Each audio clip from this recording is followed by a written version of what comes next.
रात हो गई थी। होटल के फ्लोर पर मौसीकी लहरें ले रही थी। दिल हस्बे मामूल घबरा रहा था। कोई फैसला मुश्किल हो रहा था। दफतन बर्ड का ख्याल आया और मैं उछल पड़ा।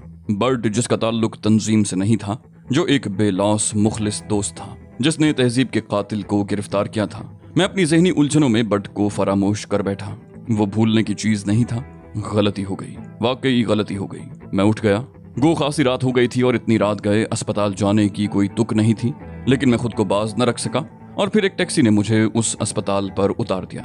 एक नर्स ने मुझसे माजरत करते हुए कहा, इस वक्त मेरा ख्याल है कि मरीज सो चुका होगा। मैंने लजाजत से कहा, उसके बावजूद मैं उससे मिलना चाहता हूँ, बहुत जरूरी काम है। नर्स ने कहा, माफी चाहती हूँ। मैंने जेब से बहुत नोट निकाल लिए। कहा, नहीं, माफी मत मांगो, और फिर उसका हाथ पकड़कर ये नोट हाथ पर रख दिए। नर्स ने कहा, रहने दें, अगर मरीज जाग रहा है तो फिर आप। उसने रहने दें न जाने क्यों कहा था, क्योंकि नोट तो उसने मुट्ठी में दबा लिए थे। बहरहाल उसने मुझे बर्ड के पास पहुंचा दिया। मैंने मुस्कुराते हुए उसे मुखातिब किया, हेलो बर्ड। बर्ड फीकी सी मुस्कुराहट से बोला, हेलो चीफ। मैंने कहा, मुझसे इजहार ताज़ियत न करना बर्ड, मुस्कुरा कर बात करो। बर्ड ने बदस्तूर मुस्कुराते हुए कहा, बर्ड शायद चीफ को सबसे ज्यादा जानता है। मैंने कहा, गुड, अब ये बताओ कैसे हो। बोला, ठीक हूँ चीफ, सर का जख्म काफी हद तक भर चुका है, बाजू भी ठीक हैं, अब तो बस डॉक्टरों के चोंचले रह गए हैं। मैंने कहा, नहीं बर्ड, जब तक डॉक्टर मुतमईन न हो अस्पताल मत छोड़ना। वो बोला, ओके चीफ। तुम कहाँ हो? मैंने पूछा, क्या मतलब?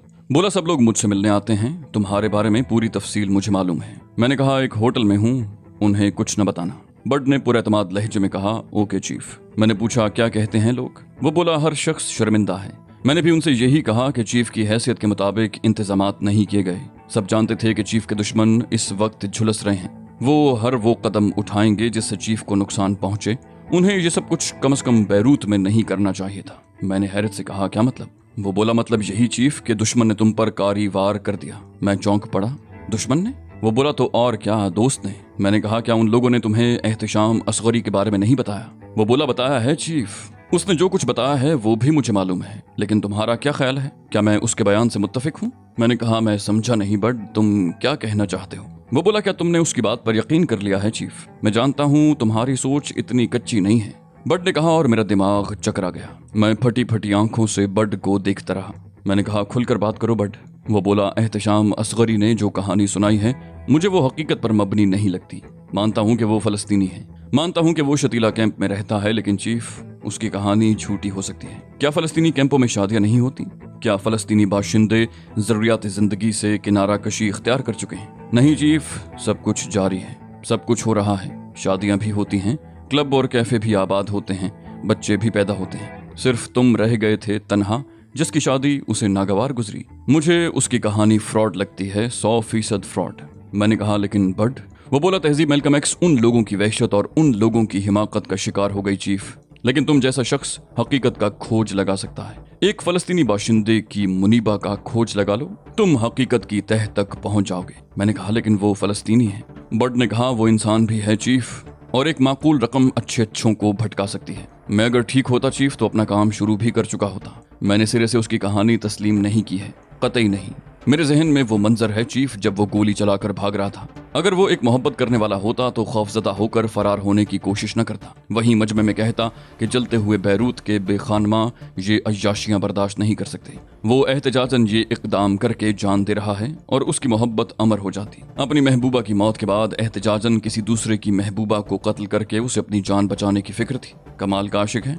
नहीं चीफ, मेरी छठी हिस्स कहती है कि ये सब ढोंग है। उसे किसी और ने इस काम के लिए मजबूर किया है। और फिर चीफ, इतनी सी बात मालूम करना कौन सा मुश्किल काम है? हम ये सब कुछ करेंगे। तुम चाहो तो मैं डॉक्टर से बात करके छुट्टी ले लूं।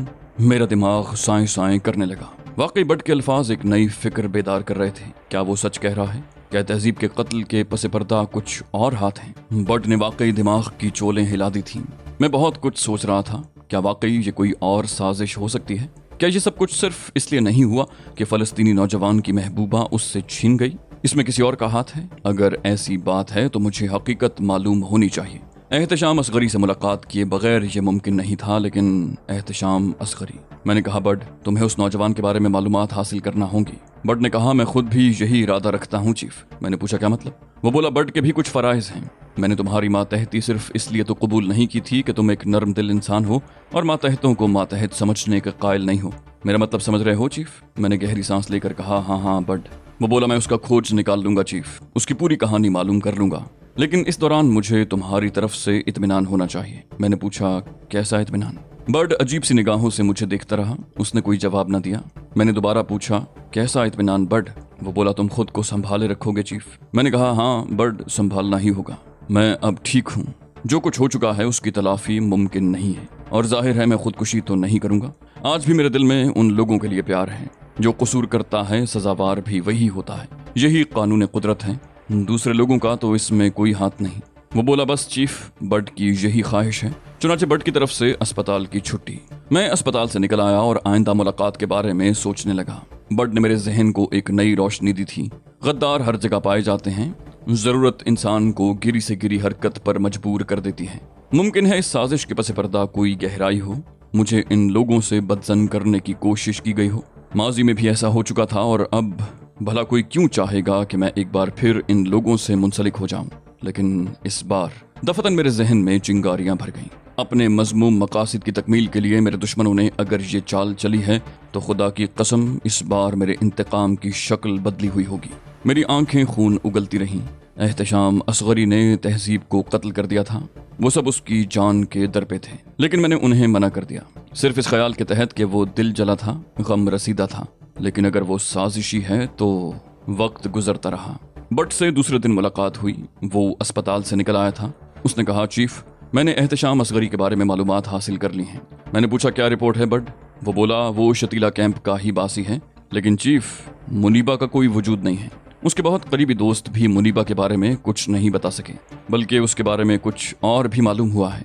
मैंने पूछा वो क्या? बट ने कहा वो ओबाश फितरत का मालिक है, चोरी का इल्जाम भी लग चुका है उस पर, अक्सर होटलों और नाइट क्लबों में देखा जाता है। खास बात यह है चीफ कि चंद रोज कबल उसने अपने दोस्तों की एक शानदार दावत की थी, जिसमें उसने एक लंबी रकम खर्च की, जो बहरहाल एक मशकूक बात है। मैंने खुश्क होंठों को जबान से तर करते हुए बट को देखा। वो बोला सबसे बड़ी बात यह है चीफ कि मुनीबा का कोई सुराग नहीं मिलता, वो सिर्फ एक ख्याली किरदार है। मैंने कहा गोया तुम उसकी तरफ से मशकूक हो? बट ने कहा हाँ चीफ 100%। मैंने कहा तो कोई मशवरा दो, क्या करना चाहिए? बर्ड ने अजीब से अंदाज में कहा बर्ड मशवरा दे चीफ। मैंने कहा हाँ क्यों नहीं बर्ड, तुमने कहा था कि मैं तुम्हारा दस्ते रास्त हूँ चीफ, और किसी आजमाइश के मौके पर मुझे आजमाना, मैं तुम्हारे लिए बेहद कारामद निकलूंगा। वो बोला बिल्कुल कहा था चीफ, बिल्कुल कहा था। मैंने कहा तो फिर इस वक्त मैं तुम्हारे मशवरों पर अमल करना चाहता हूँ। ये नई रोशनी तुमने ही मुझे दिखाई है, और अब तुम खुद ही इन हालात को संभालोगे। मेरा जहन इन दिनों माऊफ है। ये दूसरी बात है कि मैं अपने आप को संभाल लूं तो एक बार फिर वही अली यार खान बन जाऊं। बट ने कहा अगर बड पर इतना ही भरोसा कर लिया है चीफ, तो बड अपनी जिंदगी की कीमत पर तुम्हारे इस एतमाद को ठेस नहीं पहुंचने देगा। मुझे कुछ घंटों की मोहलत दो। मैंने बड को मोहलत दे दी। बड के इस इंकिशाफ ने एक बार फिर मेरे दिलो दिमाग को मजरू कर दिया था, और मैं बड की मालूमात की रोशनी में सोचने लगा। दूसरी मुलाकात उसने मुझसे उसी शाम की और मेरे नजदीक आ बैठा। बोला चीफ मैंने एक मंसूबा बनाया है, लेकिन बहरहाल तुम्हारी मदद के बगैर तन्हा कुछ नहीं कर सकता। मैं सवालिया निगाहों से बड को देखता रहा। थोड़ी देर के बाद उसने आहिस्ता आहिस्ता मुझे अपने मंसूबे की तफसीलात बताना शुरू कर दी। बड का मंसूबा बहुत उम्दा था और मुझे कहीं भी उस पर एतराज नहीं हुआ। जब वो ये सब कुछ बता चुका तो मैंने गर्दन हिलाते हुए कहा अच्छा मंसूबा है बड, मैं तुमसे मुत्तफिक हूँ। वो बोला तो फिर चीफ ज्यादा वक्त नहीं बर्बाद करना चाहिए। मेरा ख्याल है अगर हम आज ही रात अपना काम कर डालें तो क्या बेहतर नहीं होगा? मैंने कहा ठीक है, मैं चलता हूँ, तुम जरूरी इंतजामात कर लो। और उसके बाद बड अपनी जगह से उठ गया। थोड़ी देर के बाद मैं तैयार होकर बाहर निकल आया था। पहली मुलाकात मैंने नासिर अजीजी से ही की थी। मैं उनकी रिहाइश गाह पर पहुंच गया। नासिर साहब किसी काम में मशगूल थे। मुझे देखकर चौंक पड़े। उनके चेहरे पर अजीब से तासुरात नुमाया हो गए। मैं सलाम करके उनके सामने जा बैठा और वो खामोशी से मुझे देखते रहे। गालिबन अपने जज्बात का इजहार सही तौर पर नहीं कर पा रहे थे। काफी देर की खामोशी के बाद उन्होंने कहा और तुम वही सब कुछ करते फिर रहे हो जो तुम्हारे खमीर में है। मैं तुम्हें कौन से नाम से याद करूं अली? क्या कहूं तुम्हें? कितने एहसानात करोगे हम पर? कितना शर्मिंदा करोगे हमें?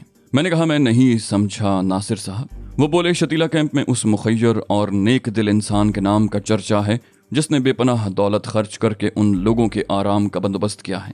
बहुत से लोग अली यार खान को पहचानते हैं। मैंने कहा ये सब बेकार की बातें हैं नासिर साहब, सब बेकार की बातें हैं। मैं जो कुछ करता हूँ वो मेरे अंदर की आवाज़ है।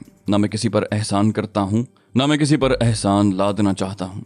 बराह करम इन बातों का तस्करा करके मुझे शर्मिंदा न करें। नासिर अजीजी साहब की आंखों में आंसू आ गए और देर तक उनके रुखसार भीगते रहे। پھر انہوں نے لرزتی ہوئی آواز میں کہا، کاش ہمارے پاس بھی ایسے ذرائع ہوتے جن کی بنا پر ہم سرخرو ہو سکتے ہیں۔ ہم تو بڑے ہی شرمندہ ہیں تم سے، بڑے ہی غمزدہ ہیں ہم لوگ۔ یقین کرو ہم اپنے دل کے اس داغ کو کبھی دھو نہیں سکتے۔ تم نے ہمارے لیے کیا کیا اور اس کے صلے میں تمہیں کیا ملا؟ کاش ہم اتنے جذباتی نہ ہوتے، کاش تہذیب کو امریکہ سے واپس نہ لایا جاتا۔ میں نے کہا، جو کچھ ہونا تھا ہو چکا ہے ناصر صاحب، بہر طور میں تقدیر کا قائل ہوں اور اس سے منحرف نہیں، لیکن ایک اور تصور میرے ذہن میں آیا ہے اور میں اس کے لیے کام کرنا چاہتا ہوں۔ آپ کے پاس اسی غرض سے آیا ہوں۔ وہ پردرد لہجے میں بولے، عزیزم، اگر ہمارے جسم کی کھال بھی تمہارے کام آ جائے تو ہم یہ بات الفاظ تک ہی نہ رہنے دیں گے۔ میں نے گردن ہلائی۔ پھر میں نے ناصر عزیزی کو اپنا وہ منصوبہ بتایا جس کی تکمیل میں ان لوگوں کی مدد سے کرنا چاہتا تھا۔ ناصر عزیزی کا چہرہ آگ کی طرح سرخ ہو گیا، ان کی آنکھیں چمکنے لگی تھیں اور ان آنکھوں میں آنسو بھر آئے تھے۔ انہوں نے بڑے جذباتی انداز میں کہا، علی، کیا تم اس حقیقت کو تسلیم کر لو گے کہ ہم لوگ اسی انداز میں سوچ رہے تھے؟ ہمارے ذہن میں بھی ماضی کے وہ لمحات زندہ تھے جن میں تم پر ایک مذموم الزام لگا کر تمہیں ہم سے برگشتہ کیا گیا تھا اور ہمارے اور تمہارے درمیان ایک وسیع خلیج حائل کر دی گئی تھی۔ ہم اسی انداز میں سوچتے رہے ہیں۔ نائمہ برق اور دوسرے وہ تمام لوگ جو اس سلسلے میں تم سے ہمدردی اور محبت رکھتے ہیں یہی سب کچھ سوچتے رہے ہیں، لیکن ہماری ہمت نہیں پڑ رہی تھی تم سے اس کا تذکرہ کرتے۔ یہ سب کچھ کہنے کے لیے کسی بھی قیمت پر ہم اپنے آپ کو تیار نہ کر سکے کہ کہیں تم اس پر بھی شک نہ کرو۔ میں نے کہا، چھوڑیے ناصر صاحب ان باتوں کو، کیا رکھا ہے ان میں؟ آپ لوگوں نے جو کچھ نہیں کیا بہر طور وہ میرے ذہن میں آیا ہے، اب اس سلسلے میں میری مدد کیجیے۔ وہ بولے، یوں سمجھ لو کہ سب کچھ تمہاری خواہشوں کے مطابق ہوگا۔ میں وہ تمام انتظامات کر لوں گا جن کے بارے میں تم نے کہا ہے، بس باقی منصوبہ تمہارا اپنا ہے، لیکن اگر اس سلسلے میں بھی تمہیں کوئی مدد درکار ہو تو میں حاضر ہوں۔ میں نے کہا، اس حد تک کر دیجیے آپ جتنا میں نے کہا ہے، اس کے بعد کے حالات میرے اوپر چھوڑ دیجیے۔ ناصر صاحب نے کہا، ٹھیک ہے، اور پھر کافی دیر تک وہ مجھ سے اس منصوبے کے بارے میں گفتگو کرتے رہے۔ اس کے بعد میں ان سے اجازت لے کر چلا آیا۔ میری منزل اب وہی عمارت تھی جس میں میں نے تہذیب کے استقبال کی تیاریاں کی تھیں۔ عمارت ابھی تک میری تحویل میں تھی، ظاہر ہے اس پر کسی اور کا حق نہیں تھا۔ اندر داخل ہوا تو عجیب سے جذبات جاگ اٹھے۔ یہاں تو میں نے کچھ اور ہی بندوبست کیا تھا، اس عمارت میں تو میں نے تہذیب کو اپنی بیوی کی حیثیت سے گھومتے پھرتے دیکھا تھا، اس عمارت سے تو میں نے اپنا مستقبل وابستہ کر لیا تھا۔ بہت کچھ سوچا تھا ان دنوں، لیکن تقدیر میں یہ سب کچھ نہیں تھا۔ اندر پہنچا تو بٹ سے ملاقات ہو گئی۔ ذمہ دار شخص اپنے کاموں میں مصروف تھا، مجھ سے ملا اور مجھے اس کمرے میں لے گیا جہاں ہمیں اپنا کام کرنا تھا۔ وسیع اور اس کمرے کو خالی کر لیا تھا اور اب اس میں فرنیچر نام کی کوئی چیز نہیں تھی، البتہ وہ ایک خوفناک اذیت گاہ نظر آ رہی تھی۔ بٹ نے وہ تمام ضروری انتظامات کر لیے تھے جو کسی کی زبان کھلوانے کے لیے کیے جا سکتے تھے۔ پھر اس نے سوالیہ نگاہوں سے مجھے دیکھا۔ میں نے کہا، ہاں بٹ، میں ناصر عزیزی سے مل چکا ہوں۔ وہ بولا، ٹھیک ہے چیف، تو پھر آج رات کو بہت سی باتوں کا انکشاف ہوگا۔ میں خاموش ہو گیا۔ بٹ نے دوسرے کمرے میں لے جا کر مجھے میک اپ کا سامان مہیا کر دیا جو میں بازار سے خرید کر لایا تھا، اور میں نے ابھی سے تیاریاں شروع کر دیں۔ میں نے اپنے اور بٹ کے چہرے میں نمایاں تبدیلیاں پیدا کر لیں۔ اب میں شکل و صورت سے ایک غیر ملکی نظر آ رہا تھا۔ میں نے سر پر سنہرے بالوں کی وگ بھی لگائی اور میری شخصیت بالکل تبدیل ہو گئی۔ ایک عمدہ سا سوٹ پہن کر میں مطمئن ہو گیا۔ بٹ کو بھی میں نے مکمل طور سے تبدیل کر دیا۔ رات کو تقریباً 11:15 بجے میں اور بٹ اس عمارت سے نکل آئے۔ میرے پاس سیاہ رنگ کی ایک وین تھی جسے بٹ ڈرائیو کر رہا تھا اور میں ڈرائیونگ سیٹ کے برابر والی سیٹ پر بیٹھا ہوا تھا۔ ایک پبلک کال بوتھ سے میں نے ناصر عزیزی کو ٹیلی فون کیا اور فوراً ہی ان کی آواز ریسیور سے ابھری۔ انہوں نے کہا، تمہارے ٹیلی فون کا منتظر تھا میں۔ میں نے پوچھا، کیا پوزیشن ہے ناصر صاحب؟ وہ بولے، تمہاری توقع کے مطابق ہے، وہیں پہنچ جاؤ جہاں کا حوالہ میں نے تمہیں دیا ہے، سب کچھ تمہاری مرضی کے مطابق ہی ہوگا۔ میں نے جواب دیا، بہت بہت شکریہ، اور ٹیلی فون بند کر دیا۔ اس سے زیادہ گفتگو کرنا مناسب نہیں تھا۔ میں نے بٹ کو اس جگہ کے بارے میں تفصیلات بتائیں اور بٹ نے گردن ہلا دی۔ تھوڑی دیر کے بعد ویگن ایک پراسرار عمارت کے نزدیک پہنچ گئی جہاں خاموشی اور سناٹے کا راج تھا۔ رات کا دوسرا پہر شروع ہو چکا تھا اور اطراف میں مکمل خاموشی چھائی ہوئی تھی۔ میں اور بٹ نیچے اتر آئے۔ ویگن کو ہم نے ایک جگہ آڑ میں کھڑا کر دیا تھا۔ میں نے اپنے چہرے پر سیاہ رنگ کی ایک نقاب لگا لی اور دوسری نقاب بٹ نے اپنے چہرے پر لگا لی۔ ہم لوگ عمارت میں داخل ہوئے تو ہماری ملاقات ایک دبلے پتلے بدن کے مالک شخص سے ہوئی۔ میں نے اس کے سامنے صرف 2 لفظ کہے اور اس شخص نے گردن خم کر کے مجھے اپنے ساتھ آنے کے لیے کہا۔ 2 راہداریوں سے گزرنے کے بعد بالآخر ہم اس کمرے کے دروازے کے سامنے پہنچ گئے۔ یہاں پہنچ کر اس شخص نے مجھ سے سرگوشی کے انداز میں کہا، آپ اپنا کام شروع کر دیجیے۔ میں نے کہا، ٹھیک ہے، اور دوسرے ہی لمحے فضا میں ایک دلدوز چیخ گونج اٹھی جو اسی شخص کے منہ سے نکلی تھی۔ میں نے مطمئن انداز میں گردن ہلائی۔ اس شخص نے اپنے لباس میں سے ایک غبارہ نکالا जिस में सुर्ख रंग भरा हुआ था और फिर ये सुर्ख रंग उसके अतराफ में फैल गया। वो औंधे मुंह नीचे लेट गया था और उसी वक्त दूसरा शख्स भी करीब आ गया। उसने भी उसी अंदाज में चीख कर अपने आप को सुर्ख रंग से रंगीन कर दिया। वो दोनों जमीन पर औंधे लेट गए। मैं और बर्ड उस दरवाजे की जानिब बढ़ गए जो बाहर से बंद था। ताला वगैरह खोल दिया गया था। मैंने एक लंबी टॉर्च निकाली और दरवाज़ा खोलकर अंदर दाखिल हो गया। दरवाजे से दाखिल होते ही मैंने एहतशाम असगरी को देखा, जो बदहवासी के अंदाज में खड़ा हुआ दरवाजे की जानिब आंखें फाड़ रहा था। टॉर्च की रोशनी उसके चेहरे पर पड़ी तो उसने जल्दी से दोनों हाथों से मुंह ढांप लिया। मैं उसके करीब पहुंच गया था। मैंने भारी लहजे में कहा, आओ, और वो फुर्ती से मेरे नज़दीक पहुंच गया। उसके अल्फाज ने मेरे पूरे बदन में सनसनी दौड़ा दी। आ गए आप लोग, आ गए? मैंने कहा, हाँ, आ जाओ जल्दी। एहतशाम असगरी तेजी से हमारे साथ चल पड़ा। बाहर निकलकर उसने उन दोनों औंधे सीधे पड़े हुए लोगों को देखा जिनके तरफ में सुर्ख रंग या किसी जानवर का खून बिखरा हुआ था। एहतशाम असगरी ने होंठों पर जबान फेरी और फिर कपकपाते हुए लहजे में बोला, और कोई तो नहीं है? मैंने गैर मुल्की लहजा बनाते हुए कहा, चले आओ, तुम्हें इन तमाम बातों से कोई गरज नहीं होनी चाहिए। एहतशाम असगरी खामोश हो गया। मैं और बर्ड उसे लिए हुए स्याह वैगन तक आ गए। एहतशाम खुश नजर आ रहा था। मैंने उसे वैगन के पिछले हिस्से में बिठाया और दरवाजा बाहर से लॉक कर दिया। मैं खुद बर्ड के पास ड्राइविंग सीट पर जा बैठा। बर्ड ने फुर्ती से वैगन स्टार्ट करके आगे बढ़ा दी। हम वैगन के दरमियानी शीशे से एहतशाम असगरी को देख चुके थे। वो अब मसरूर अंदाज में वैगन की सीट से पुश्त लगाए बैठा हुआ था। उसका अंदाज बताता था कि हमने जो कुछ उसके बारे में सोचा था गलत नहीं था। गोया उसे किसी की आमद की उम्मीद थी। बट ने वाकई एक अजीबो गरीब इंकिशाफ किया था और अब इस इंकिशाफ की सच्चाई के सबूत आहिस्ता आहिस्ता मिल रहे थे। थोड़ी देर के बाद वैगन इमारत में दाखिल हो गई। हमने फैसला किया था कि एहतशाम असगरी को इमारत के बारे में कोई अंदाजा न होने दें। मुमकिन है वो इस इमारत से भी वाकिफ हो। चुनाचे जब उसे वैगन से उतारा गया तो उसकी आंखों पर स्याह पट्टी बांध दी गई थी। उसने सवाल किया, ये किस लिए? मैंने कहा, जो कुछ किया जा रहा है वो जरूरी है, इसलिए खामोश रहो। मैंने एहतशाम असगरी का बाजू पकड़ लिया और उसके बाद हम उसे लिए हुए एक कमरे में पहुंच गए जो आरामदेह फर्नीचर से आरास्ता था। जहां कमरे का दरवाजा बंद किया गया और हमने एहतशाम असगरी की आंखों की पट्टी खोल दी। वो बोला, बहुत बहुत शुक्रिया जनाब, क्या मैं आप लोगों का चेहरा देख सकता हूँ? मैंने कहा, क्या तुम इस बात से मायूस हो गए थे कि हम तुम्हारी मदद नहीं करेंगे? एहतशाम असगरी ने मुस्कुराते हुए कहा, हकीकत यही है, मैं इस हकीकत से इनकार नहीं करता। मैंने कहा, हम नहीं जानते कि तुमसे क्या वादा किया गया था। बाहर तौर हमें तो सिर्फ ये हिदायत मिली थी कि तुम्हें उस इमारत से निकालना है। वो बोला, मुझसे यही कहा गया था कि बिलाखिर मुझे इन लोगों के चुंगल से रिहा करा लिया जाएगा। मैंने कहा, और इसके बाद तुम्हारा क्या प्रोग्राम है? वो बोला, अगर आप लोग इस बारे में नहीं जानते तो आपको बताना मुनासिब भी नहीं है। आप सिर्फ ये इत्तला दे दीजिए कि आपने मुझे वहाँ से निकाल लिया है, लेकिन क्या ये इमारत महफूज है? मैंने कहा, तुम्हें इत्मीनान रखना चाहिए।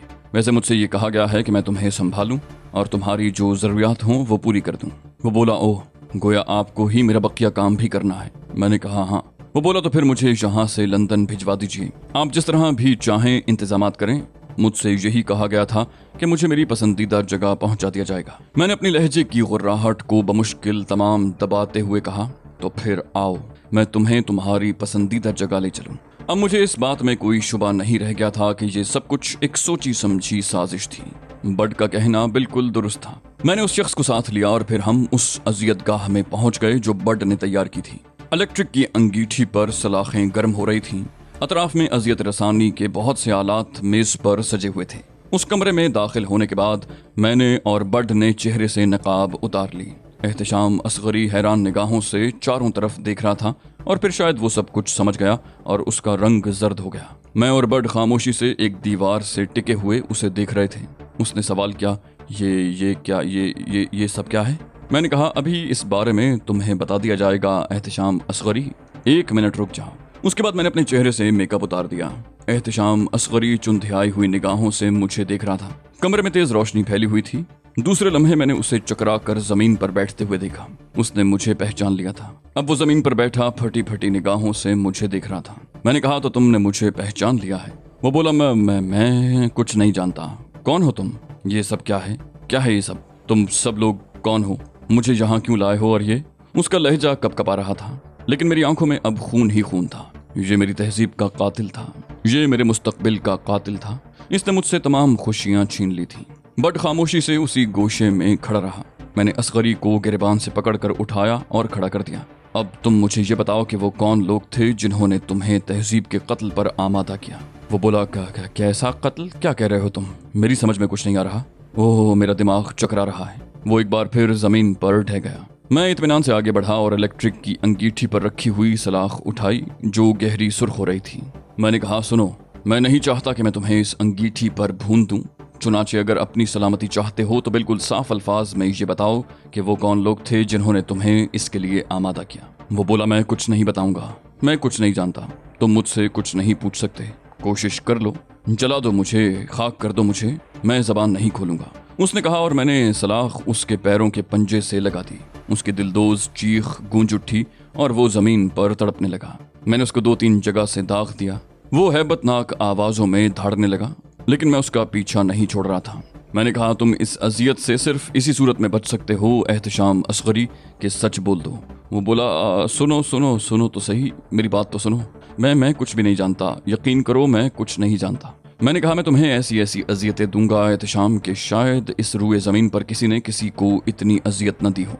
और मैंने सलाख अंगीठी पर ले जाकर वापस रख दी। वो सहमी हुई निगाहों से मुझे देख रहा था।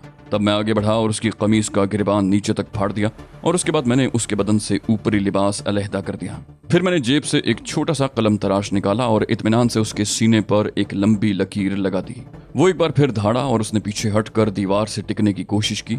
मैंने उसे बालों से पकड़कर एक जोरदार झटका दिया और वो चारों शाने चित जमीन पर गिर पड़ा। तब मैंने उसके कटे हुए हिस्से को नाखून से कुरेदा और उसकी खाल पकड़कर चुटकी में दबा ली। उसके बाद मैंने उसकी खाल काफी कुव्वत से नीचे खींच दी।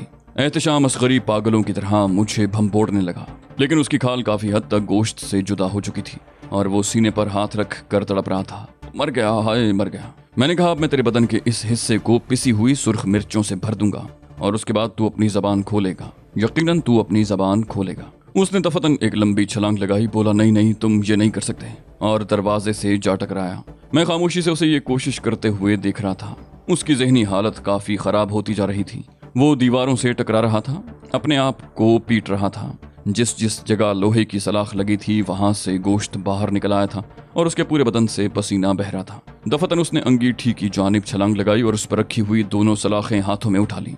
बोला, मैं तुम दोनों को फना कर दूंगा, मैं तुम दोनों को मार दूंगा। उसने पूरी कुव्वत से एक सलाख बर्ड पर दे मारी, लेकिन बर्ड इत्मीनान से एक समत हट गया और सलाख दीवार से टकरा कर जमीन पर गिर पड़ी।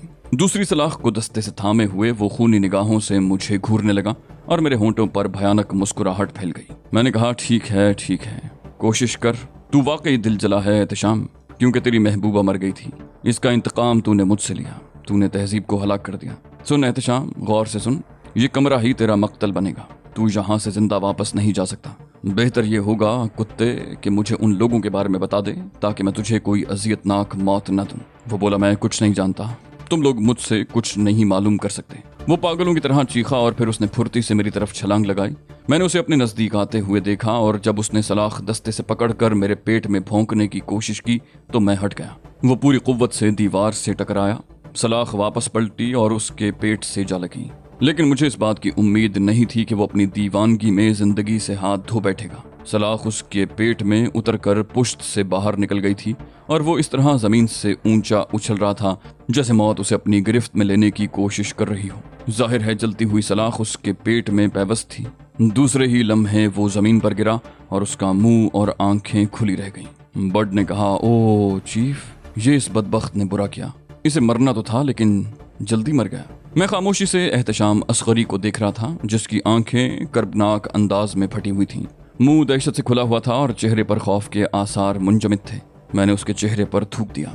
कहा, इसकी मौत कुत्ते की मौत से बदतर होनी चाहिए थी। ये साबित हो गया है बर्ड कि तुम्हारी सोच गलत नहीं थी। ये कुछ लोगों का आलायकार था, मुनीबा का कोई वजूद नहीं है। इसने सिर्फ दौलत के लिए मेरी तहजीब को कत्ल किया था, सिर्फ और सिर्फ दौलत के लिए। बर्ड ने कहा, हाँ चीफ, हैरत अंगेज तौर पर हमारे इस तजुर्बे के नताइज अच्छे निकले। अब इस बात में कोई शक नहीं रह गया, लेकिन काश ये अपने साथियों के नाम बता देता। मैंने कहा, क्या जरूरी है बर्ड? क्या तुम उन लोगों का नाम नहीं जानते? क्या मैं उन्हें नहीं जानता? वो हमारी निगाहों में हैं, हम उन्हें बखूबी जानते हैं। तुम्हें खुद अंदाजा होगा कि वो कौन हो सकते हैं। बर्ड ने कोई जवाब न दिया। मैंने कहा, इसे जलता रहने दो, पड़ रहने दो अभी इसे देखकर मुझे रूहानी सुकून होता है। आओ बाहर आ जाओ। बर्ड ने कहा, 1 मिनट चीफ, मैं जरा अंगीठी वगैरह बंद कर दूं। और मैं गर्दन हिलाकर कमरे से बाहर निकल आया। तो दोस्तों ये थी हमारी आज की एपिसोड। उम्मीद करते हैं आपको हमारी कहानी पसंद आई होगी। जाने से पहले इस वीडियो को लाइक कीजिए और शेयर करना मत भूलिए। कमेंट करके हमें बताइए कि आपको हमारी वीडियो कैसी लगी, और अगर अभी तक आपने इस चैनल को सब्सक्राइब नहीं किया तो इसे सब्सक्राइब कीजिए और बेल आइकन दबाकर ऑल नोटिफिकेशंस ऑन कर लीजिए।